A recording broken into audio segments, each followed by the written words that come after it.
Alright, nice day for flying. I'm supposed to meet up with a friend shortly, but I thought maybe I'd do a little run around the gazebo and show the difference between controlling the DJI Neo with the FPV controller as opposed to the motion controller. Also, I just really want to fly.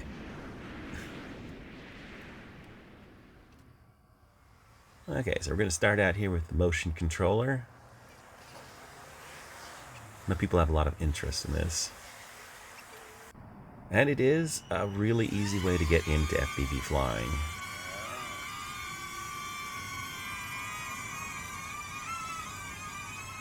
Now, as you see me flying around, hopefully you can get kind of a idea for the feel that it has. It wants to control like an airplane. So, let me switch into sports mode. It's a little slow here. See, the thing is, though, an FPV quad isn't an airplane. It's more of a helicopter. It's got more three-dimensional movement to it. As such, while it's really easy to control with the motion controller, it doesn't give you the full range of motion. Also, while you have a lot more, leeway and sensitivity where you move your hand, as opposed to moving the smaller joysticks, you don't have a lot of the reaction time with it.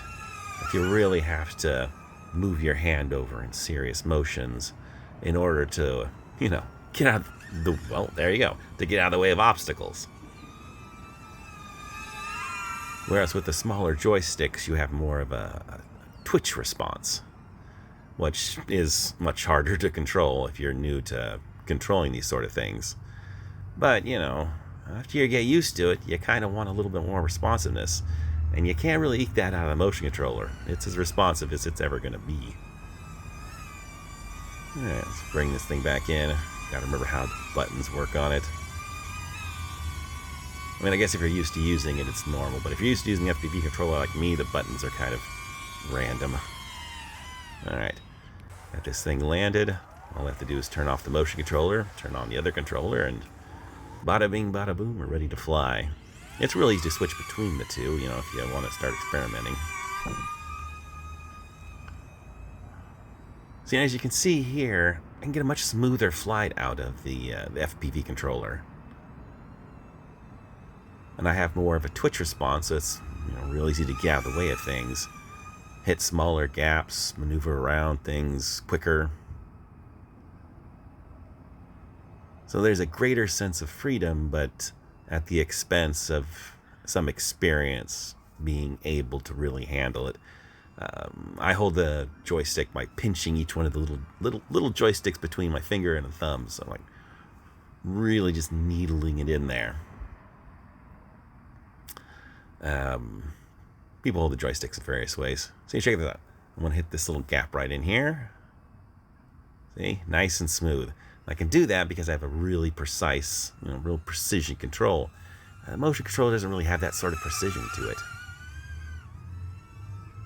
But anyways, holding the joysticks and, getting used to using two joysticks for motion as opposed to a single one, it does take some getting used to. But you get more of a rewarding flight out of it. So, if you're new to it, the motion controller is certainly a good way to go to get you used to it. Sooner or later, though, you're gonna want to spring for the FPV controller. The FPV controller is ridiculously priced, considering I'm pretty sure it's just a Bluetooth accessory that connects to the headset. The headset does the transmission, not the controller. As such, they really overcharge for it. But if you want to control something like the Neo, you gotta pay it because there's no other way to do it. Let's bring this thing down. Head off and see my friend. Hopefully she doesn't mind waiting for me. Alright, thought we'd go and drag her out and fly a little bit. She seemed interested in seeing what I've been up to. I think she's seen the videos, but she's never seen the drone or anything in person. Alright, find a nice little place to camp out. She's chilling out with her vape. And I am about to blow a bunch of leaves in her face. flying leaf blower. Checking out air conditioning. Checking air conditioning. I absolutely love checking out air conditioning. Yeah, here it is, spitting leaves everywhere. Man, how is it that I had the perfect timing to find the one car in a practically abandoned parking lot who just happens to be leaving at the same time? I'll try to give him a little leeway not to get too close. Ooh, air conditioning. Never miss an opportunity to see a top of a roof. I am the roof inspector. It's so hard. Yes, unfortunately, I didn't rig up a second view. She could have actually seen what I was seeing in the goggles.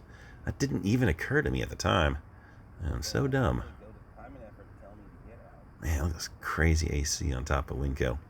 I think those are for the freezer units in the back of the store. They are like jet engines. Crazy things. It's got tons of skylights, too. Oh, well, enough about their roof. I'm going to go back and see that roof again. I do not tire of roofs yet. Alright, some nice little dives and swoops around. I think she lost track of the quad like a dozen times. You know, when I'm flying around like this, I'm like 100% in the cockpit, but I guess if you're just sitting there watching it, it's pretty easy to just lose track of it after it gets about a quarter of a block away. The Avata 2 doesn't make that much noise. It makes about the same amount of noise as the Neo. So if you're thinking the Neo is going to be more stealth, no, it's not. they both like plenty of racket. Oh, check out this area over here. I don't know what's going on over here, but somebody has like built a weird little altar out of stone. I wonder what the deal is with this. You know, one of these days I fear I'm going to find like some pentagram and a sacrificed cat or something. No dead animals as of yet, so I think we're safe. The cult hasn't gotten that far. Whoever built that hasn't got around to sacrificing things. Alright, knocking all the leaves around. How long does the battery last for? Man, a great view. We're running out of sunlight pretty quick, though. This thing does not operate well in the dark. Of course, it also doesn't operate well in tree branches, so I gotta be real careful about bringing it down there. I really should have adjusted the camera so I could see. The camera's got a gimbal, you can look up and down. But you gotta reach over, you gotta do the scroll wheel, and you gotta put that view back where it's supposed to be so you know where you're flying. It's always kind of a bit of a pain. They have head tracking, but I've seen somebody fly with head tracking immediately into a tree, just right away. There's my leaf blower at work. Cleared a path. I did not realize this until Jesse pointed it out, but I am leaving perfect little trails behind myself where I've blown all the leaves out. You know, next time there's too many leaves on the front sidewalk in front of my apartment, I'm just going to take the quad out. Just my leaf blower. And if anybody asks, I'm just blowing the leaves off my sidewalk. I just got one of them stuck into the lens. It just works. It works way too well. You know, even in this dim light, the Avata gets a great picture. Those O4 air units do not let you down. They are pretty. And supposedly they get way better range than the O3s. Of course, we won't know because they haven't actually released separate air units. If you want an O4 air unit, you're either buying the Neo or the Avata right now. But they're saying the O4s are going to be out soon. Maybe even O4 whoops, which means really tiny DJI compatible drones. Perfect for gorilla whooping with, like, you know, great pictures. I mean, there's a lot of stuff that's in the Neo that could be cut out. Especially if you don't mind moving to like a much smaller battery. Look at that sun going down. Not too much light left. Still pretty. But DJI whoops, apparently those are the future. Those are coming. I'm going to get my hands on one of those as soon as I can. Of course, there's no word yet on when that's going to be. Man, can you imagine? 1S DJI. It's tiny little stick batteries.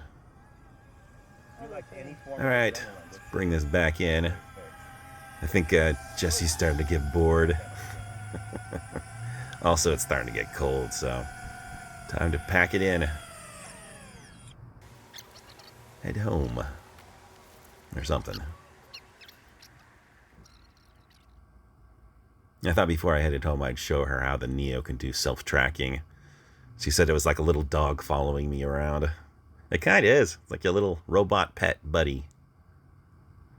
Alright, that's enough filming for today.